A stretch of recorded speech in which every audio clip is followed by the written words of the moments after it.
Good evening मुलांनो. अच्छा, काल मी तुम्हाला जो होमवर्क दिलेला, केला तुम्ही? छोटासाच होमवर्क दिलेला होता. होमवर्क काय होता सांगा जरा मला? होमवर्क काय होता? हा, कोणीतरी अनम्यूट करून बोलत होतं. बोला.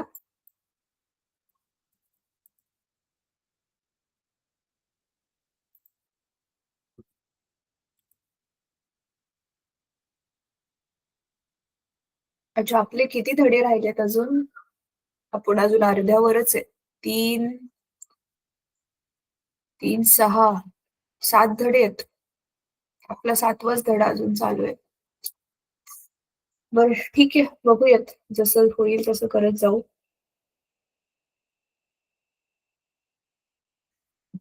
मॅम, तुम्ही आयडियल गॅसवर इक्वेशन हे आपलं क्वेश्चन सोडून आणायला लावलं होतं. हां, राइट. सो केलंस बेटा? नाही मॅम. अरे मुलांनो, मी तुम्हाला ना सांगून सांगून थकले.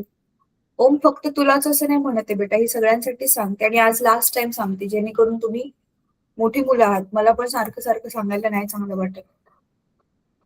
त्याच सेम दिवशी कुठली पण गोष्ट आपण शिकतो ना, त्याच सेम दिवशी आपण रिव्हिजन नाही केली ना, 8 तास होऊन जातात. झोपून झालं की सगळं विसरायला होतं. अर्ध तरी विसरूनच जातं जवळजवळ. त्याच्यामुळे सेम डेला होमवर्क करणं खूप गरजेचं आहे. चल, आपला लेट नाईट क्लास संपतो, तर ऍटलिस्ट उद्या सकाळी नेक्स्ट डेला उठून तरी केल्यावरती तरी लक्षात राहील. नाही, म्हणून होमवर्क दिला जातो की तुमची रिव्हिजन होईल, जे शिकलाय ते परत उजळणी होईल त्याची. नंतर सगळं विसरायला होईल, मग काय फायदा नाही. काही दिवसांनी वाटेल की मॅमनी काय शिकवलेलं. म्हणजे फक्त माझ्याच बाबतीत नाही म्हणत, बाकीच्या विषयामध्ये पण तसंच होईल. सुमित सर पण तुमचं मॅथ्स घेतात. मॅथ्सची प्रॅक्टिस नाही केली की त्यांनी किती जरी चांगलं शिकवलं असलं तरी नंतर तुम्ही विसरून जाणार. डेफिनेटली विसरून जाणार तुम्ही. मग काय अर्थ आहे त्याला? सगळं मेहनत पाण्यात. टीचरची पण मेहनत, तुमची स्वतःची पण मेहनत. सो प्लीज होमवर्क करत जावा. रिक्वेस्ट आहे माझी तुम्हा सगळ्यांना. चला, काल आपलं लिनियर एक्सपान्शन झालेलं, राईट? आणि छोटासा क्वेश्चन फक्त मी दिलेला, हा बघूनच सॉल्व्ह करायचा होता तो पण. बर, चला आता पुढचं वाला बघू द्यात. हा, इथपर्यंत मी काल एक्सप्लेन केलेलं होतं, राईट? एवढं एक्सप्लेन केलेलं होतं मी तुम्हाला. आज आपण हे वाला बघणार आहे की ह्यांनी काढलंय कसं. बघा, alpha is called coefficient of linear expansion of solid. It's value depends upon nature of material. Material, कुठलं मटेरियल आपण घेतलंय ज्याला आपण एक्सपांड करतोय. It can B gold, silver, copper, graphite. इथे दिलेलं ना टेबलामध्ये बघा त्यांनी व्हॅल्यू. ह्या सगळ्यांचे बघा हे अल्फाच्या किमती काढलेत एक्सपेरिमेंट करून करून शास्त्रज्ञांनी. कळतंय? अल्फाचं इथे फॉर्म्युला काय बनेल? हा काल आपण यूज केलेला ना, delta L upon L alpha delta T. So बघा, डेल्टा एल अपॉन एल आणि डेल्टा टी झालं. आणि डेल्टा एल कसा काढलाय? सुरुवातीचा टेम्परेचरला लेंथ किती होती, टेम्परेचर वाढवल्यावर लेंथ किती झाली, म्हणून त्याला L0 आणि LT नाव दिले, राईट? आणि एलच्या ऐवजी L0 टाकले. That's it. म्हणजे सेम टू सेम इथे जे लिहिलंय ना, तेच इथे लिहिलंय, फक्त नावं थोडीशी वेगवेगळी दिलेली आहेत. बट कन्फ्युज व्हायची गरज नाहीये. तर आता मी तुम्हाला हे करून दाखवते, थांबा. मुलांनो, ह्या वेळेला कधी कधी आपला नेटवर्क इश्यू होतो. जर माझा आवाज जर बंद झाला तुम्हाला यायचा, तर मला तसं सांगा नेटवर्क इश्यूमुळे, ठीक आहे? आणि काही मुलांचे बॅकग्राऊंड मध्ये आवाज नसेल तर तुम्ही अनम्यूटच राहा, कारण मी ज्यावेळी दुसऱ्या स्क्रीनवर असेल तर मी तुमच्याशी मग आवाजानेच कनेक्टेड असेल ना. तर मी जसं जसं विचारेल पटपट पटपट बोलत जायचं, किंवा म्यूट अनम्यूट करायला पण वेळ लागतो. सो ओम बेटा, तुझ्या बॅकग्राऊंड मध्ये बहुतेक काय आवाज नाहीये. You can keep unmuted. Jayesh, Jayesh unmute कर जरा. हो मॅम. अरे, एवढा दिवस कुठे होता जयेश? किती दिवसांनी तू आज जॉईन केलेस? भरपूर दिवस झाले. हा, मला वाटते जवळजवळ महिना झाला. कुठे होतास, काय झालेलं? काही नाही मॅम, त्यावेळेस माझा दुसरा क्लास असायचा कम्प्युटर सायन्सचा. अच्छा, मग आता नाहीये तसं काय? नाही आता टाइम चेंज केला मी. बरं ठीक आहे. चला तर आता रेग्युलर राहा बेटा. तर हे बघा, हो ही मॅम. आधीची नोटेशन होती, ही वाली आधीची नोटेशन होती, delta L upon L alpha delta T. ह्याला हा वाला फॉर्म्युला कसा बनला ते मी पटकन तुम्हाला दाखवते. बघा, delta L upon L alpha delta T. आता डेल्टा एल म्हणजे तुम्हाला माहिती आहे की आधी काहीतरी आपली लेंथ आहे आणि तिला गरम केलं, हीट केल्यावरती ते एक्सपांड होऊन ती इन्क्रीज झालेली आहे, राईट. मग सपोज ही सुरुवातीचं टेम्परेचरची लेंथ एका कुठल्या तरी टेम्परेचरला LO0 घेतलेली आहे त्यांनी, LO घेतली आणि इथे LT घेतली. मग तेच इथे लिहिलंय LT मायनस L0, कारण LT मोठा आहे ना, लेंथ एक्सपांड झाली, हे आलं इथे. आणि सुरुवातीची लेंथ म्हणजेच एलच्या ऐवजी L0 नाव दिलंय, अल्फाला जसंच ठेवलं. डेल्टा टी टेम्परेचर मधला डिफरन्स, तर हे T0 सुरुवातीच्या टेम्परेचरला नाव दिले T0, नंतरच्या टेम्परेचरला नाव दिले TT. ठीक आहे. आणि मग आता इथे T0 मुलांना ऍब्सोल्यूट 0 पासूनच चालू केल्यावरती, थांबा मग सांगते काय होईल. सो इथे मग काय येणार, TT मायनस T0. मग काय अल्फाला इकडेच ठेवा आणि ह्याला इकडे पाठवा, मग आपला अल्फाचा फॉर्म्युला काय बनेल. So LT upon L0 upon L0. चला सांगा मला पटपट. हे खाली इकडे येणार TT minus T0 is equal to alpha. मग ते सुलट करून लिहिले, left side right side exchange करून LT upon L0 upon L0 in the bracket LT minus L0, sorry T0.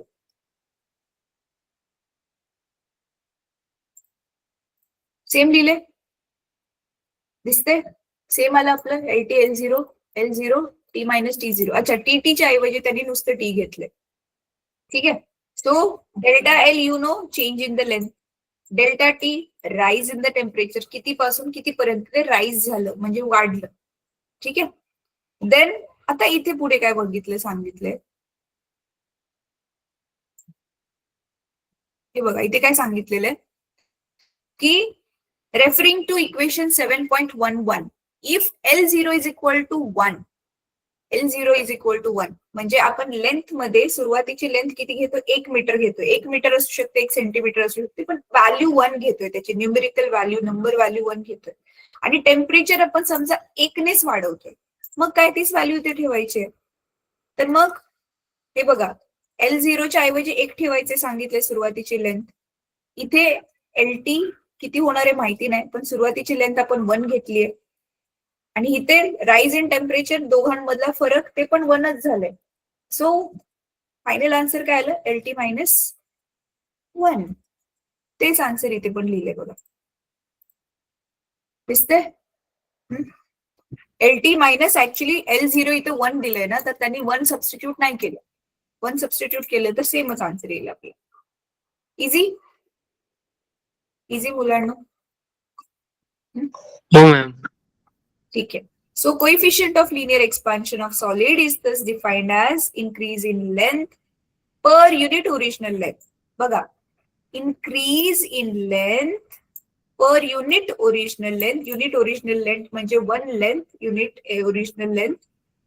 हा, आता ह्यांना L0 का नाव टाकले माहितीये, कारण ह्यांना नाव पूर्ण ह्याला नाव द्यायचं होतं change in temperature, change in or increase in length. So numerator is basically showing increase in length per unit original length at 0 degree Celsius for 1 degree centigrade rise temperature. Means सुरुवातीचे टेम्परेचर 0 डिग्री आहे, that means T0 will be 0 and 1 degree centigrade rise in temperature. आपण temperature मध्ये rise किती डिग्रीने केलाय, फक्त 1 डिग्रीने. We are starting with 0 degree and increasing temperature till 1 degree. That is what it means. Are you getting? Yes ma'am. Then आता हे झालं आपलं. आता ह्याच्यावरची मग गणितं पण आपण काल थोडीशी बघितलेली होती. तर आता आपण पुढच्या टॉपिक वरती जाऊयात.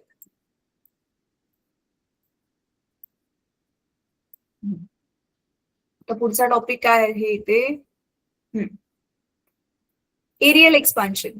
Please note down the homework. हे एक्झाम्पल 7.8 आणि 7.9 आहे ना, हे ट्राय करा. फक्त सेम टू सेमच फॉर्म्युला वगैरे बघा, इथे दिसते L2, L1, T1, अल्फाची पण व्हॅल्यू दिली आणि मे बी फायनल टेम्परेचर काढायचं असेल.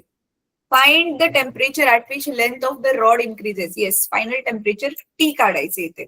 सो सेमच फॉर्म्युला बघू शकता तुम्ही, त्याच्यामध्ये फक्त किमती ठेवल्यात सगळ्या.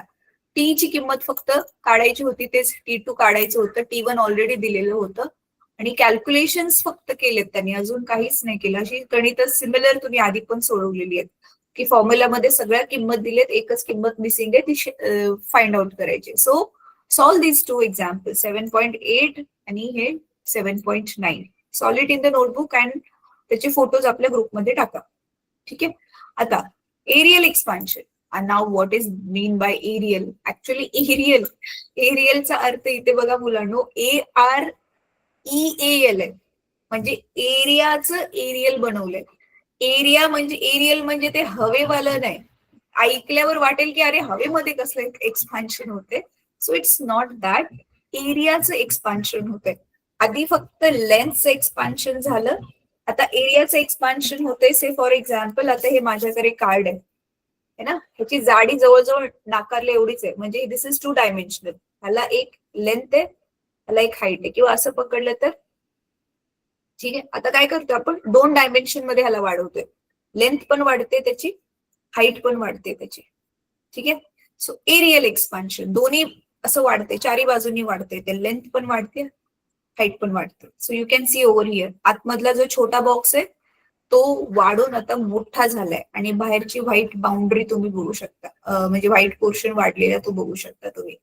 So the increase delta A, that means increase in the area, आधीच्या एरियापासून किती इन्क्रीज झाला. And heating is called, on heating is called aerial expansion or superficial expansion. So don't get confused, what is this superficial expansion? एक aerial लाच दुसरं नाव superficial दिलंय. ठीक आहे.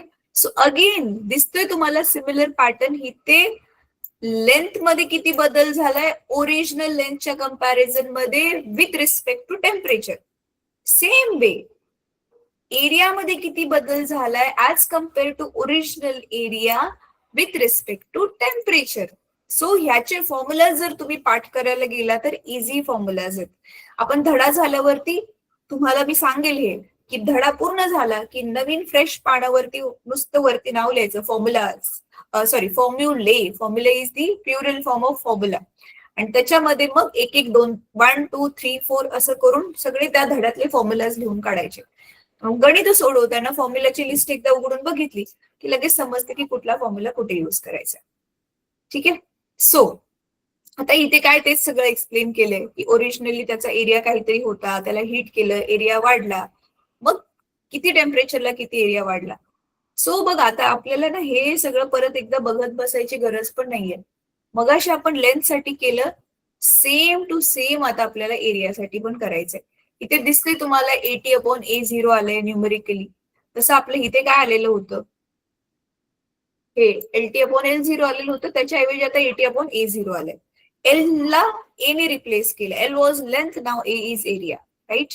So चला आता तुम्ही काय करणार आहे मुलांनो, सेम टू सेम डोकं लावून you people are going to help me की ह्याचं पण सिमिलर वाले एक्सप्रेशन आपण कसं काढणार आहोत.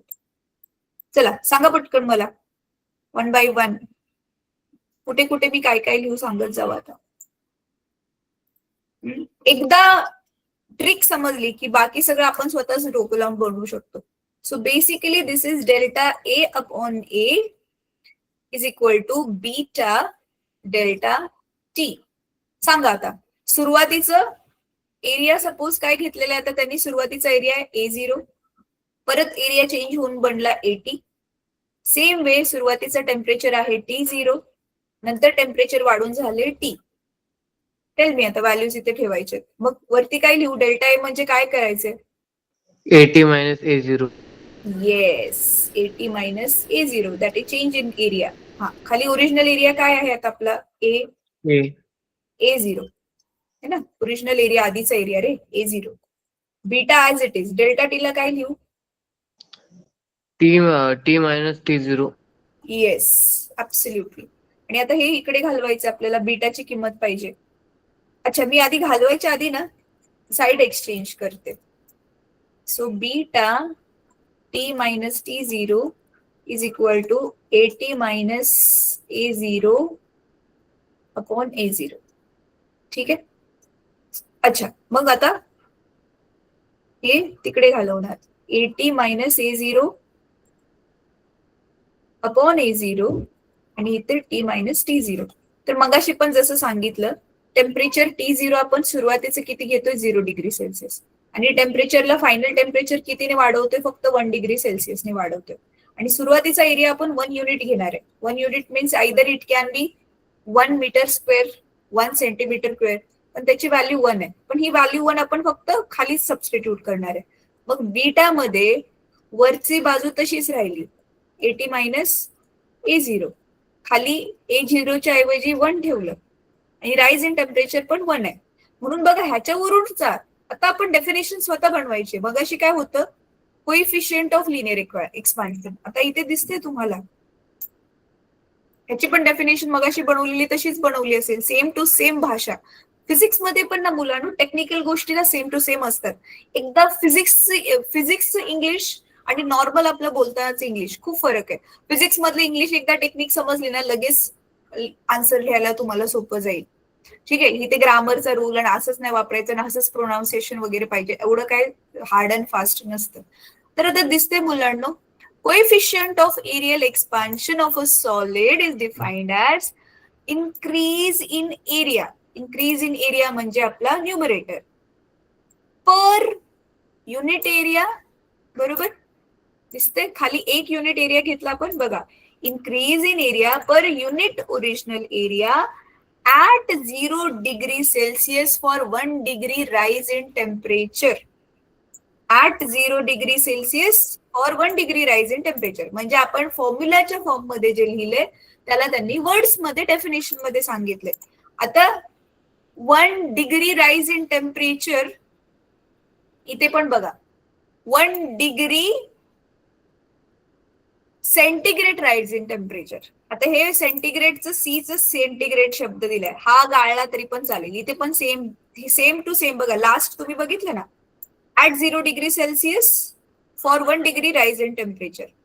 इथे पण बघा, for at 0 degree Celsius for 1 degree rise in temperature. Easy same. आता ह्याच्यावरती मग गणित सोडवलेत सगळ्या बघा, इथे T1 T2 A1 दिले, A2 काढायचं असेल, इथेच दिसतंय ना की अरे मिसिंग काय आहे, तर A2 मिसिंग आहे. येस, यू कॅन सी A2च काढायचंय. इझी गणित.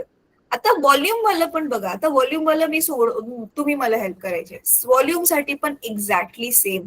आता 3 डायमेन्शन मध्ये व्हॉल्यूम वाढते. You can see same to same formula, delta V upon V gamma delta T. तर चला आता हेल्प करा मला. Let us solve for volume. So delta V upon V is equal to gamma delta T. चला पटपट सांगा, आता काय लिहू वरती? VT minus V0. Yes, VT minus V0 upon V0. Yes gamma इथे T मायनस T0. करेक्ट. मग final answer, आता मधल्या स्टेप्स गाळूया. फायनल आन्सर मग अशी काय काढलेलं त्यांनी डेफिनेशन साठी, लिहूया direct. VT minus V0. Correct, very good, झालं. आणि बघा आता ह्याची पण तीच डेफिनेशन लिहिली असेल की कोइफिशियंट ऑफ व्हॉल्यूम एक्सपान्शन, हा व्हॉल्यूमच्या ऐवजी क्युबिकल दिलंय, कारण क्यूब घेतलाय ना इथे, क्यूबचीच व्हॉल्यूम वाढते. मग व्हॉल्यूम एक्सपान्शनच्या ऐवजी cubical expansion. The coefficient of cubical expansion of a solid is therefore defined as increase in volume per unit original volume. बघा ह्याचं पण एकदम same, at 0 degree Celsius for 1 degree rise in the temperature. Easy. हे तिन्ही पण कोइफिशियंट्स जे आहेत ते किती इझी आहेत, अल्फा बीटा गॅमा.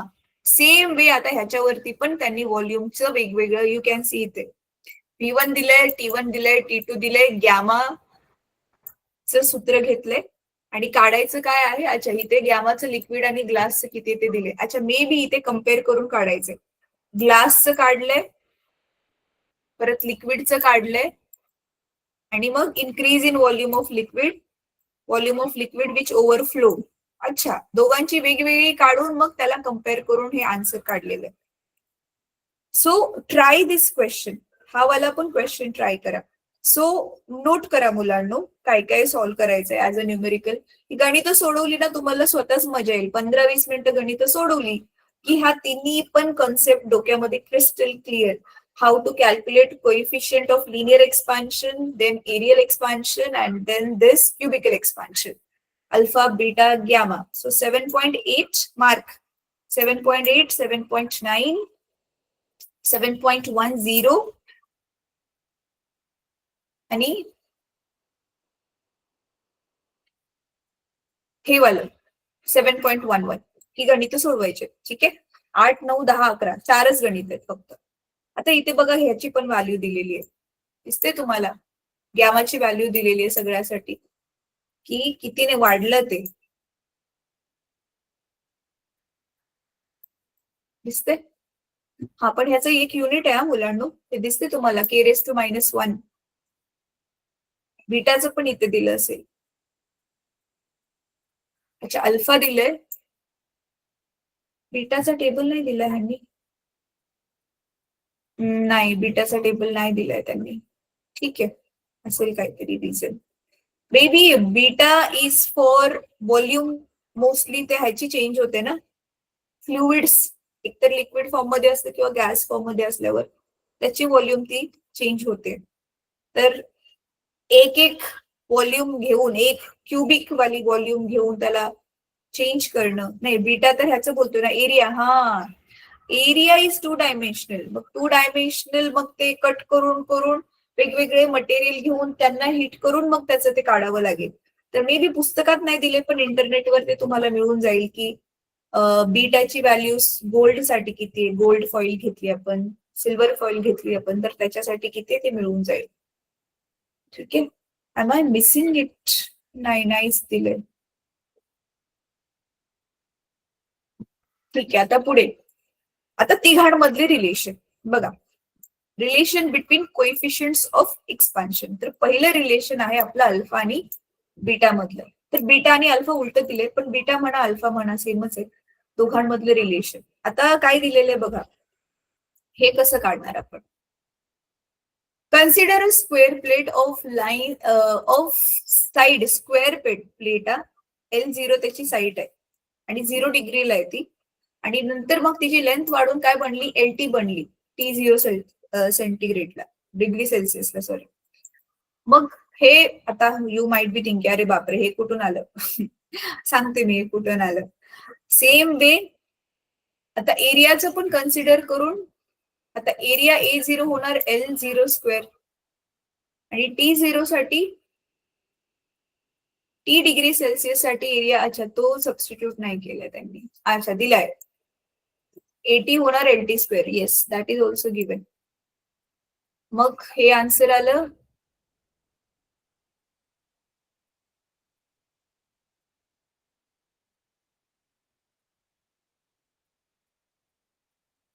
हे दिसते तुम्हाला, beta is equal to alpha.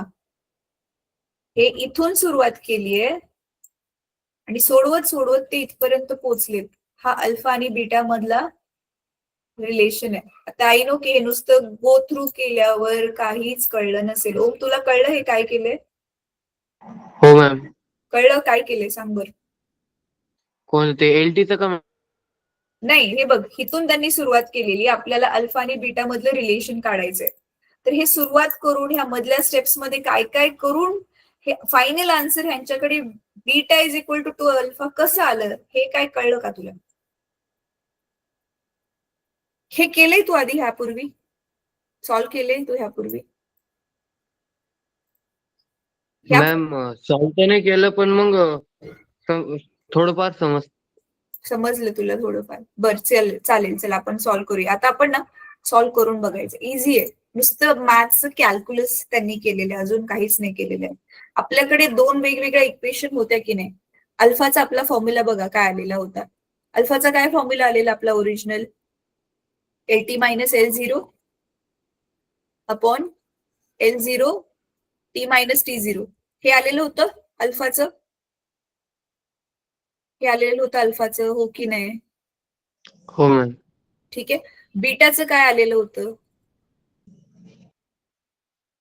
LT minus L0 बीटाचं AT minus A0 हा AT minus A0 upon A0 A0 into T minus T.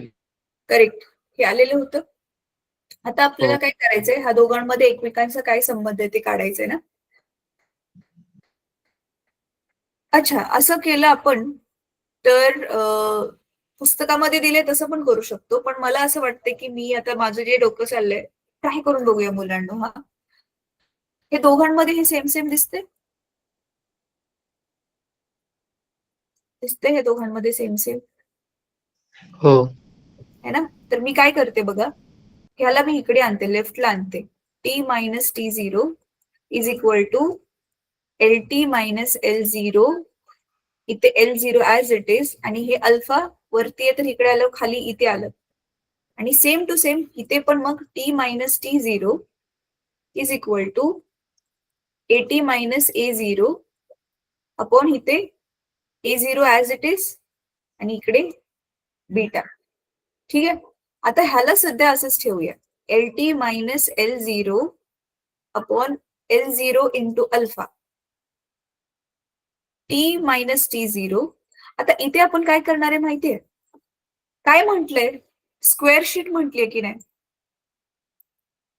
ही बघा, ही अशी स्क्वेअर शीट आहे आणि नंतर मग ती वाढून अशी बनणार आहे, बरोबर आहे. तिचा एरिया असा वाढणार आहे, करेक्ट आहे. तर सुरुवातीला आपण ज्यावेळी तिला हिट नाही केलंय त्यावेळी तिची साईड किती आहे, ही L0 आहे आणि ही पण L0 आहे कारण स्क्वेअर शीट आहे. मग सुरुवातीचा तिचा एरिया काय होईल, लेंथ इंटू लेंथ है ना. आपलं हा रे समभुज चौकोनाचं क्षेत्रफळाचं काय सूत्र आहे, बाजू वर्ग ना, side square.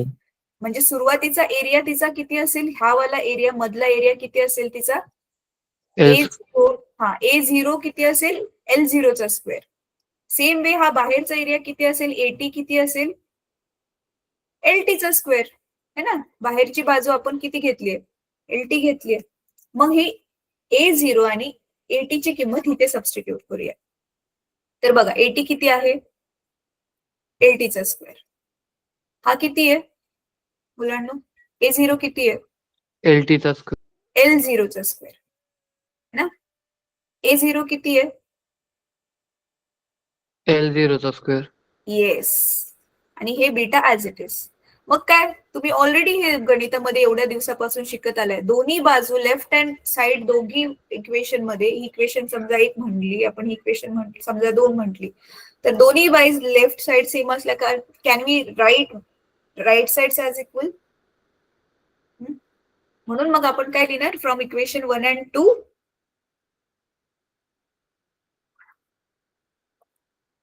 LHS are equal, hence right hand sides are also equal. म्हणून मी आता इकडे काय लिहिणार, LT minus L0 upon L0 alpha is equal to, इथे LT स्क्वेअर मायनस L0 चा स्क्वेअर अपॉन L0 चा स्क्वेअर इंटू बीटा.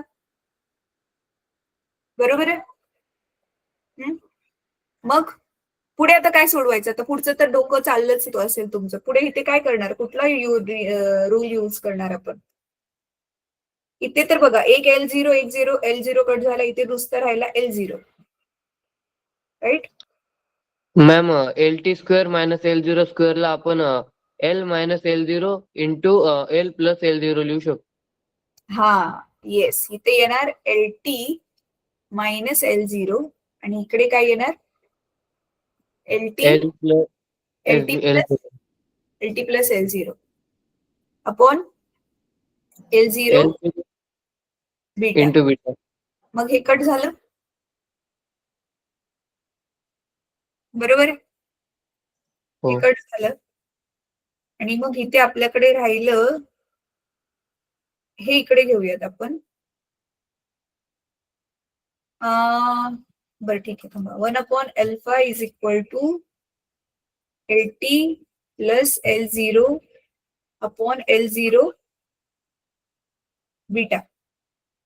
आता इथे LT प्लस L0 हे जे राहिलंय आणि खाली L0 राहिलंय. आता ह्याची जी व्हॅल्यू आहे ही मिळून ह्यांची व्हॅल्यू 1/2 काढली आहे ह्यांनी कशी तरी. मग त्याचं उत्तर त्यांना हे रिलेशन मिळालेलं आहे. बघूयात आपण. दिसतंय 1 plus 2 α t plus alpha square t square is equal to 1 plus beta t. Since values of alpha and alpha are very small, the alpha square t square is very small and may be neglected.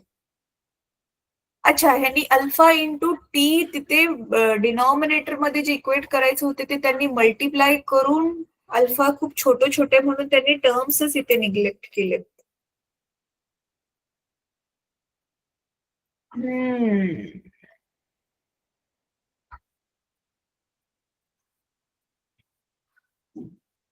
अच्छा, बर मुलांनो ऐका, की आपण जी relation काढली आहे की नाही, ही वाली जी रिलेशन आपण काढली आहे ना, त्याला आपण समजा रेसिप्रोकल केलं तर आपली रिलेशन काय येईल? अल्फा इज इक्वल टू वरती L0 येईल, L0 बीटा अपॉन इथे LT प्लस L0 येईल, राईट. ही वाली जी पण रिलेशन आहे ना, ही वाली रिलेशन पण आपली करेक्ट आहे, कारण इथे आपण न्यूमेरिकली कुठलीच गोष्ट जी आहे ती रॉंग नाही केलेली आहे, करेक्ट आहे. पण त्यांनी काय केलेलं आहे, त्यांनी दुसरी मेथड वापरून काही काही गोष्टींना त्यांनी निग्लेक्ट केलंय. निग्लेक्ट म्हणजे काय? हे जर तुम्ही कोइफिशियंट्स बघचाल ना, हे बघा ह्यांनी काय केलंय बघा. एक तर ही वाली आपली रिलेशन होती ती तशीच ठेवली सुरुवातीची, आणि एरियासाठी हेच ते एल स्क्वेअर LTचा स्क्वेअर आणि म्हणजे LTचा स्क्वेअर आणि L0चा स्क्वेअर टाकला, आणि इथे त्या ब्रॅकेटचा त्यांनी स्क्वेअर केला 2 वेळा आल्यावरती. आणि मग ब्रॅकेटचा स्क्वेअर करून आपण जसं नॉर्मल एक्सपान्शन करतो ना, A square plus 2AB plus B square, दिसते इथे A स्क्वेअर प्लस 2AB आणि हे B चा स्क्वेअर, तो वाला फॉर्म्युला यूज करून मग अल्फा ऑलरेडी खूप छोटं असतं आणि राईज इन टेम्परेचर पण ऑलरेडी छोटं आहे.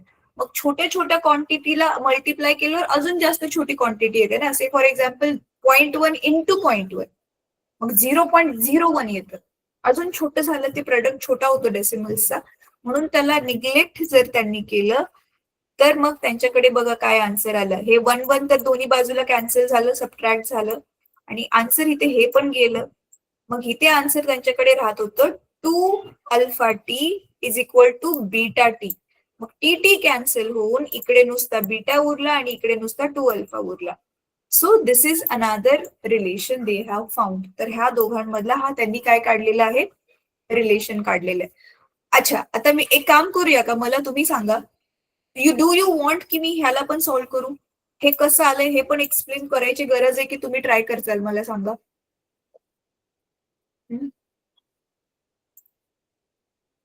लवकर सांगा. करा म्हटल्यावर मी आता लगेच करते, की हे पण कसं आलं ते पण एक्सप्लेन करते तुम्हाला. हे इथून जी सुरुवात केलेली ते इथपर्यंत कसे पोहोचले? Tell me. अरे ओम, करू की नको करू? सांग लवकर. जयेश, करू?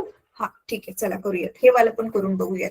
हे वाला आपण, हा हे वाला जे होतं ना, आपण ऍक्च्युली दिस वॉज इझी है ना. दोन्ही साईडला नुसतं इक्वेट करून पटपट त्याला सॉल्व्ह केला आपण. दिस वॉज इझी. बट ठीक आहे, आपण ते वाला पण करूयात, कारण ते जास्त सुटेबल का आहे? कारण त्याच्यात अल्फा बीटा शिवाय दुसरी किंमतच नाही. ह्याच्यात तरी आपण काढलेलं त्याच्यामध्ये लेंथची रिलेशन होती, लेंथ पण तर इन्क्लूड होतं ना त्याच्यामध्ये. तर चला, आपण सुरुवातीचा फॉर्म्युला जो घेतलेला ना, त्यांनी बघा लिहिलाय फक्त पहिली स्टेप मध्ये ना थोडं विचित्र पद्धतीने लिहिलंय, बाकी अजून काय नाही. LTच्या फॉर्म मध्ये इथे आन्सर लिहिलंय, दिसते इथे LTच्या फॉर्म मध्ये आन्सर लिहिलंय. आणि टीचं काय केलेलं आहे इथे दिसते ही व्हॅल्यू 1 का घेतलंय ह्यांनी? 1 का घेतलंय हे इथे त्यांनी? मॅम L0 कॉमन घेतलं म्हणून. हा येस. तर बघा काय केलेलं आहे त्यांनी. अल्फाचं आपलं सूत्र काय आलं मगाशी, LT minus L0 upon L0 T minus T0. T minus T0, right. आता ह्यांनी ह्याला कशाच्या फॉर्म मध्ये लिहिले, can you see, they have written in the form of LT. LT ला एका बाजूला ठेवून बाकी सगळं राईट साईडला पाठवलं. ठीक आहे. तर बघा हे इकडे घेतलं, अल्फा L0 इथे ब्रॅकेट मध्ये T मायनस T0, आणि इकडे हे कळलं, हे पूर्ण आपल्याला इकडे पाठवून दिलं ह्याला, आणि इथे मग LT मायनस L0. मग आपल्याला दोन्ही साईडला एक्सचेंज करूया. LT minus L0 is equal to alpha L0 T minus T0. L0 ला तिकडे पाठवून द्या. LT जसाच्या तसा, हा इकडे मायनस आहे तर इकडे गेल्यावर तो प्लसच बनेल. So L0 plus alpha L0 bracket मध्ये T मायनस T0. ठीक आहे. आता बघा LT जसंच्या तसं, इथे पण L0 आहे, इथे पण L0 आहे. तर L0 बाहेर आला, इथे राहिला 1, इथे राहिलं अल्फा, आणि हे जे आहे T मायनस T0 ला ह्यांनी नाव दिले T. म्हणजे चेंज इन टेम्परेचर किंवा राईज इन टेम्परेचर डिरेक्टली त्याला T करून टाकले.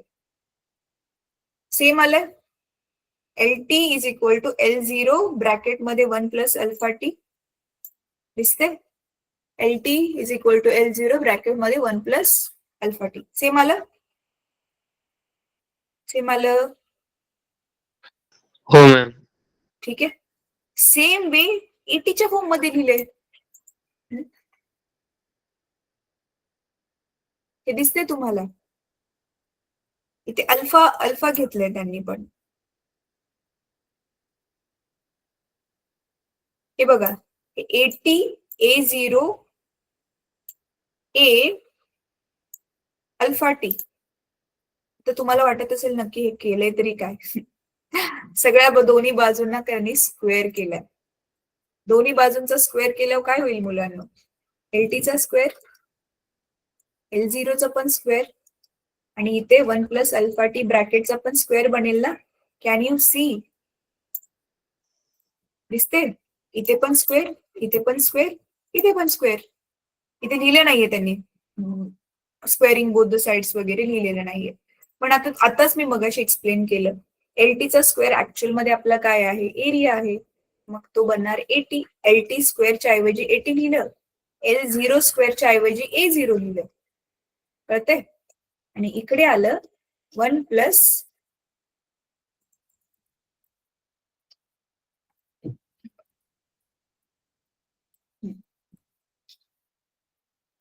1 प्लस अल्फा टीचा स्क्वेअर. त्याला इक्वेशन नंबर 1 नाव देऊया. इझी, कळलं. इथून ते इथपर्यंत कसं पोहोचलं कळलं तुम्हाला. फक्त आणि फक्त आपलं नॉर्मल मॅथ्सचे कॅल्क्युलेशन्स करत गेलो, काहीच दुसरं नाही केलं. ही आली आपली इक्वेशन नंबर 1. आणि दुसरी इक्वेशन तर ऑलरेडीच आहे ना आपल्याकडे, बीटावाली. ही बीटावाली इक्वेशन, तर ही बीटावाली पण इक्वेशन मगाच्या सारखीच बघा. सेम इथून बीटाने चालू करून सेम टू सेम तसंच पोहोचणार आहे आपण. चला ते पण करून बघूया. तर इथे बीटाचा फॉर्म्युला आपल्याकडे काय होता, beta AT minus A0 upon A0 minus T0. Same तसंच करणार ना इथे पण मुलांनो. आपल्याला AT पाहिजे, AT ला सेपरेट करून बाकी सगळ्यांना त्या बाजूला ट्रान्सफर करून टाकायचंय. तर इकडे येणार बीटा A0 T. अच्छा, आता मी T मायनस T0 ला डायरेक्ट Tच लिहिते मुलांना. ठीक आहे, मगाशी यांनी जसं लिहिलंय तसं. आणि इकडे मग काय राहिलं आता, AT minus A0 side exchange करा. So AT minus A0 is equal to beta A0 T. A0 तिकडे पाठवा. So AT is equal to, सांगा सांगा लवकर, AT is equal to A0 plus, बोलायचंय मुलांना, तुम्ही पण माझ्या बरोबर बोलत बोलत सांगा. आता काय करू पुढे? A0 कॉमन घ्या. ब्रॅकेट मध्ये काय राहिलं? 1 प्लस बीटा टी. राईट, झालं. मग AT ची इक्वेशन आपल्याला हवी होती, आली. यू कॅन सी AT पण इकडे पण आहे, इकडे पण आहे. मग दोन्ही साइड मगाशी जसं केलं, लेफ्ट हँड साइड इक्वल असलं की right hand side. So tell me, left hand साइडला मग मी काय लिहू आता? A0 in bracket 1 plus alpha T square. Yes. आणि राईट साइडला काय लिहू? A0 in bracket 1 plus beta T. Very good. So A0 cut. आता मग पुढे ब्रॅकेट खोलून ते नाही मगाशी केलेलं आपण, A प्लस बी चा whole square. So 1 square plus 2 bracket मध्ये हा पहिला A इंटू बी. हे तुम्ही 11वीला आहे ना, म्हणून हे मधले छोटे छोटे स्टेप्स ते काढतात, म्हणून ते कळत नाही मुलांना काय काय. आणि इथे हा दोघांचं पण स्क्वेअर ना, अल्फा टी ब्रॅकेट. येस. आणि इकडे खोलून टाका bracket, 1 plus beta T as it is. तर A चा स्क्वेअर, 1 चा स्क्वेअर 1च प्लस 2 अल्फा टी, आणि इथे अल्फाचा स्क्वेअर टी चा स्क्वेअर आणि 1 प्लस बीटा टी. आता हे दोन्ही बाजूला बघा +1 आहे, हे कॅन्सल होईल, बरोबर आहे. आणि हे दोघांचा स्क्वेअर स्क्वेअर छोटे छोटे क्वांटिटीचा स्क्वेअर आहे, ह्याची व्हॅल्यू अप्रॉक्सिमेटली 0 होईल असं त्यांनी दिले, म्हणून ह्या टर्मला आपण निग्लेक्ट करणार. मग उरलं काय आपल्याकडं? 2 alpha T is equal to beta T. मग हे टी कॅन्सल, आलं की नाही? 2 alpha is equal to beta. मग ह्यालाच त्यांनी लिहिले beta is equal to 2 alpha, side exchange करून. ठीक आहे, कळलं आता कसं आलं? कळलं का मुलांनो? हो मॅम. ठीक आहे, बघा ही ट्रिक डोक्यात एकदा करत करत बसली ना, तुम्ही स्वतः एक्सपर्ट व्हाल ह्या सगळ्या गोष्टींचे. ठीक आहे, तर मग काय आता ह्याच्यावरच आता हे नवीन रिलेशन भेटलं, ह्याच्यावरच आता हे गणित सोडवून दाखवलं असेल. हे दिसते, beta is equal to 2 alpha काढून सूत्र 2 जसंच्या तसं ठेवलं असेल, ह्याचे सूत्र ठेवलं अल्फाचं, आणि ते उत्तर काढलेलं आहे. बरं, आता इथे काय दिलेलं आहे? हा, आता इथे अल्फा आणि बीटाचं रिलेशन झालं. सेम वे गॅमा आणि अल्फाचं रिलेशन, हे पण तसंच केलं असेल. कॅन यू सी, सुरुवात अल्फासाठी तशीच केली. अल्फाचे जर टर्म्स आहेत, again they have written the same way. एलटीचं रिलेशन इथे जसं लिहिलेलं बघा, LT is equal to L0 1 plus alpha T ब्रॅकेटमध्ये.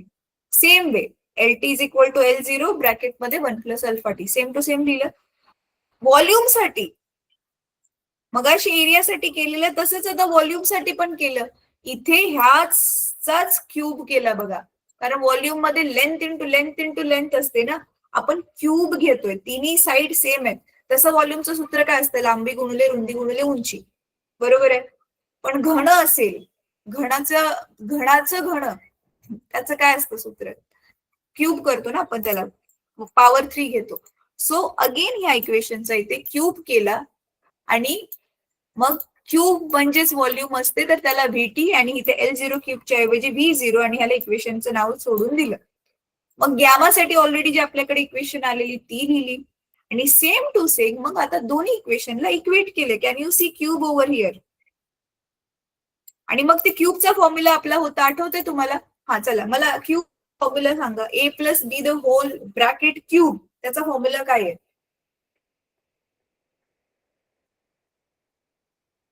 काय त्याचा फॉर्म्युला मुलांना?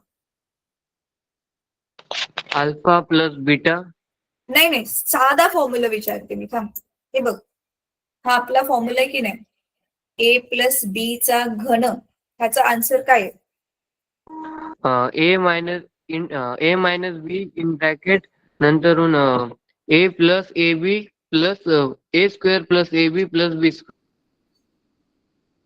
अजून एक फॉर्म्युला आहे, हा फॉर्म्युला आठवत नाहीये? A cube plus 3A square B plus 3B square A plus B cube. Yes, तोच फॉर्म्युला इथे ह्यांनी वापरलाय. हे बघा, इथे हा तोच फॉर्म्युला वापरलाय.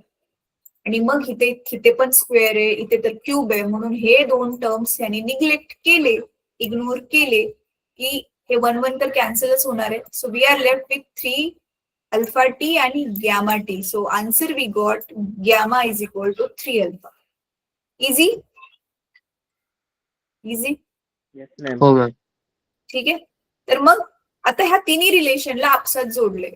कसं आता बघा, हे आलं relation alpha is equal to beta upon 2 आणि same alpha is equal to gamma upon 3. कसं आलं ते पण सांगते. पहिलं रिलेशन आपलं काय आलेलं, alpha is equal to 2 beta. Beta by 2. Beta by 2. एक मिनिट. हा, beta is equal to alpha होत. हा, बीटा इज इक्वल टू आपल्याला 2 अल्फा मिळालेलं होतं. हा, beta is equal to 2 alpha मिळालेलं होतं. मग alpha can be beta by 2. Same way इथे gamma is equal to 3 alpha मिळालं. So alpha can be even gamma by 3. मग तेच लिहिलंय, हे अल्फा अल्फा बीटा बाय 2 पण आहे आणि अल्फा गॅमा बाय 3 पण आहे. तेच लिहिलंय इथे, तेच लिहिलंय, alpha is beta by 2 and same alpha is gamma by 3. कळलं? आणि मग आता हे कुठला पण एक किंवा दोन कोइफिशियंट माहिती असले की आपण तिसरा कोइफिशियंट काढू शकतो, राईट? मग तेच इथे यूज करून जे आहे त्यांनी आता हे वालं गणित सोडवलंय. बघा, इथे बीटाची किंमत काढली, अल्फाची किंमत काढली. गॅमा मे बी दिलं असेल ऑलरेडी. अच्छा, गॅमा नाही दिले. बाकी सगळ्या ज्या किमती पाहिजे त्या सगळ्या दिल्या सॉल्व्ह करण्यासाठी. Find the coefficient of expansion, coefficient of linear expansion of brass. Linear म्हणजे अल्फा काढायचं. ठीक आहे. So try this example as well. तो 7.8 पासून 7.12 पर्यंत ही गणित 5 जे आहे ते तुम्ही ट्राय करा. अच्छा, मुलांनो आपला टाइम संपला, माझं लक्षच नाही गेलं घड्याळाकडे. चला, तर आता मी होमवर्क दिलाय तुम्हाला, तर आपण इथे आपला क्लास थांबूयात. कोणाला काही डाऊट आहे मला विचारायचं तर क्विकली एका मिनिटात विचारा. होमवर्क काय रिपीट करा. कुठून ते कुठपर्यंत गणित सोडवायचे? जयेश, कुठून ते कुठपर्यंत गणित सोडवायचे बेटा सांग. 7.8 to 7.12. हा, येस, 7.8 to 7.12 पर्यंत. जयेश, सोडवून टाकशील ग्रुपमध्ये? हो मॅम. ओम, तू पण टाकशील सोडवून ग्रुपमध्ये बेटा? हो. ठीक आहे. बघा, बाकीच्या मुलांकडून मी काय बोलत नाहीये, बट तुम्ही दोघं जण लक्ष देऊन ऐकता, आन्सर्स पण देतात. सो तुम्हाला समजले असं मला वाटतं. आता जरी थोडस जागून किंवा उद्या बसला ना, ही सगळी गणितं सोडवायला तुम्हाला 15-20 मिनिटापेक्षा जास्त वेळ नाही लागणार. पण एकदम डोक्यात फिट बसतील आणि एक्झाम मध्ये गॅरंटीड तुम्हाला चांगली ही गणितं सोडवता येतील. आणि इझी इझी आहेत, तुम्ही बघितलं. ह्याच्यापेक्षा अवघड गणितं तुम्ही 10वीला सोडवले, है ना? चला, बाय मुलांनो, गुड नाईट. मला वाटतं आपला उद्या पण अजून एक क्लास असेल, आपण उद्या भेटूयात.